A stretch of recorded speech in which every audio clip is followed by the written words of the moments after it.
God, welcome back again to my channel, and for today's video I will be doing my eyebrow tutorial. So this is my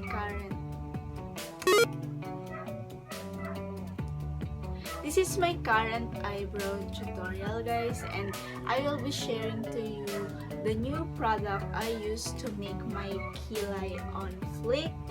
And I have a new style of doing my brow. Unlike sa past video ko about sa aking kilay routine, ngayon kasi I am using a pomade. Way back I was using a pencil. So ayun guys, if you wanna know the product and how I do my kilay, just keep on watching. So ayun guys, before we start the process on how I do my brow, I will be sharing to you the product I use for my brow, for my everyday.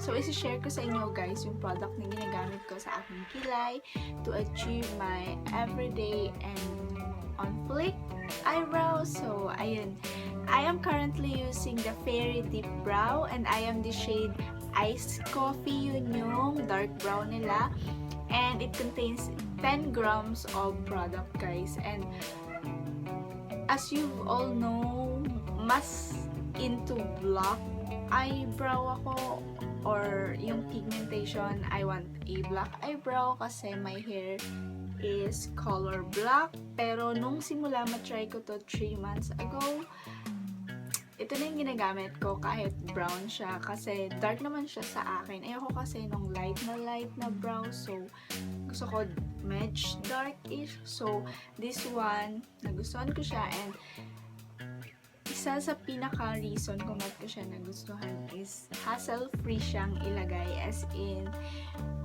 I'm not spending so much time to do my brow kapag ito yung gamit kong product, cause konting line and fill up mo lang, done na yung brows mo, tapos achieve mo pa yung gusto mong subtle but alam nyo yung presentable brow. So ayun, alam nyo naman guys, brow yan yung nagbibigay ng framing sa ating face, and kapag maganda yung brow mo, maganda yung paka-define ng makeup mo. So ayun, and para mas magamit ko siya ng ayos, I am using a brush, and itong brush nito is manipis yung tip niya, so it really helped na mas define yung brow na ginagawa natin, lalo na yung paka-line up. Mas gusto ko yung parang malinis yung paka-line ng brow. It's okay kung hindi kayo perfect gumawa ng line and pantay na brow, cause brow is not twin, guys. They are sisters but not twin. So ayun, and for tips and tricks again, don't make your brow square on this part and make it gradient para mas subtle and hindi matapang yung brow nyo. So ayun, anyway guys, while I am doing my brow, hindi ako magsasalita kasi brow game strong and kailangan focus, but I will try to share some thoughts habang ginagawa, siguro konti-konti or after ko siyang gawin. So ayun, let's proceed to the steps on how I do my brow. So ayun, itong product natin is almost 3 months ko na siyang ginagamit, and parang wala pa siyang bawas, as in, as you all can see, konting-konti pa lang yung bawas niya. Sobrang tipid niya and sobrang affordable nito guys. For the price, grabe. It will last you long compared kapag pencil yung gamit ko, and eyebrow pencil cost me 180. So this one is a steel, pang matagalang gamit, and yeah. Basahin nyo lang konti yung basahin nyo lang konti yung brush nyo kapag gagamitin nyo siya guys, para mas madali siyang i-shape or i-line sa inyong brow. So let's start applying our brows. And first, dito ko sinisimulang i-line sa lower, then on the upper, bago ko siya i-fill up. isunod nyo lang yung lining ng brows nyo. Depende kung ano yung paka-shade nyo or yung natural line ng brow nyo para mas kayong-kayo pa din yung brow. So, ayan, let's line our brow.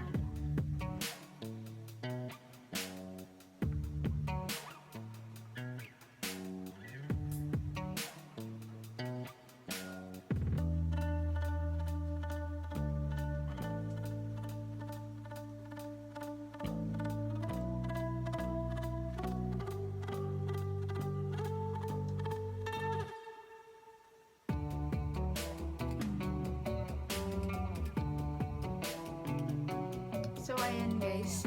Sinunod ko lang yung linya ng aking brow and currently ngayon, match my arc yung ginagawa kong brow sa everyday makeup ko.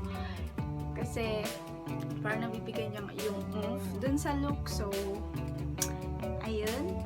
Niline ko lang siya and then kuha ulit ako ng konting product. Then, i-fill ko yung dulo.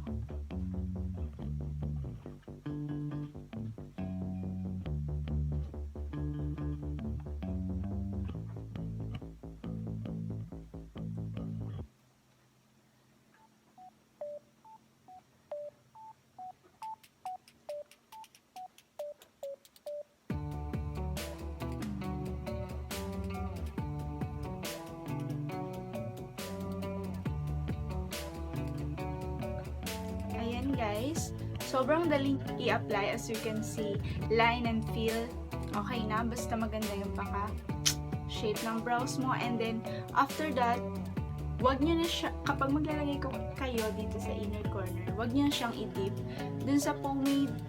Yung excess is yun yung ipang-blend ninyo dito or ipang-line nyo sa lower. And make sure guys, kapag andito na kayo sa inner corner is magaan na lang yung paka-apply nyo. Huwag yung bibigatan yung kamay nyo kasi it will darken the parts and hindi yun maganda on that part. Make your brow gradient. So ayun, hindi na ako naglalagay sa upper part dito sa inner corner kasi what I do is that I mimic the hair para mas mukha pa rin siyang natural. Yan, gradient look. Then, kukuha lang ako ng konting-konting product and ang ididip ko is yung dulo to mimic the hair.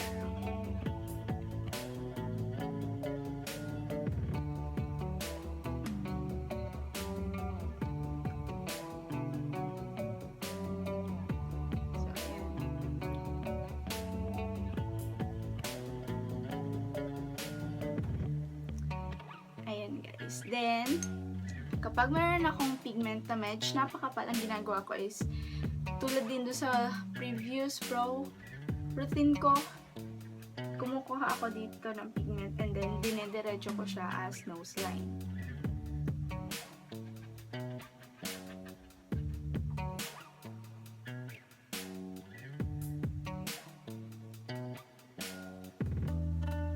So, ayun.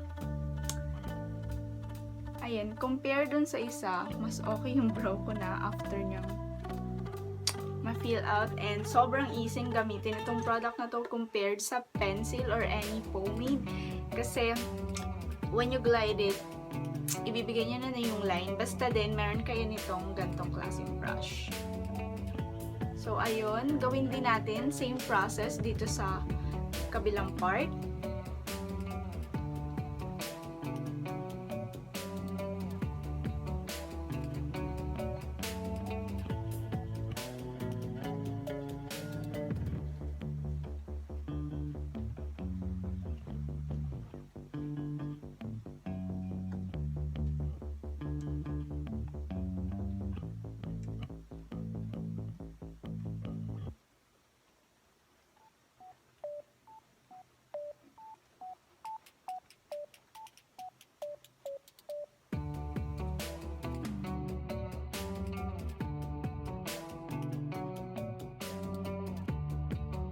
So, ayun, mermaids, kilay are all done and sobrang dali lang natin siyang ginawa, guys. Actually, kapag ito yung gamit ko, compare dun sa pencil na ginagamit ko before, na kailangan ko pang mag-concealer just to clear the sides and make it all defined, dito wala. Ito lang talaga yung ginagamit kong product sa kilay ko. Wala na akong yung linis-linis na nagaganap dyan. Wala. Ito at ang magic brush lang. Okay na. And sobrang bilis gawin ng kilay ko, guys. Hindi na ako inaabot ng 5 minutes just to do my brow. So, ayun. Sobrang easy. And this product is accessible. You can PM ᴛღɁᴜ on Facebook and Fairy Cosmetics Bicol on Instagram to order your Fairy Deep Brow kasi you must rave this one. Kasi maganda talaga siya, guys. Meron pa silang ibang shade nito. Pwede kayong mamili ng shade nyo doon. Depende sa hair color nyo. Always base your brow shade on your hair color. Lalo na kapag blonde ka, dapat ang iyong kilay is something brownish or light, and kapag black, ayun nga, dark. Ito pwedeng dark brown or black. So, ayun, pwede kayong mamili ng shade nyo depending on your hair. So, ayun guys. I hope nasagot ko yung tanong nyo kung paano ko ginagawa yung aking kilay kasi marami sa akin nag-PM sa Facebook and sa Instagram kung paano ko ginagawa yung kilay ko. So, ayun yung steps natin, yun yung current kilay routine ko. So, sana nagustuhan nyo and sana nakatulong sa inyo. Guys, thank you so much for watching this video. I hope to see you on my next one. I love you. Bye-bye.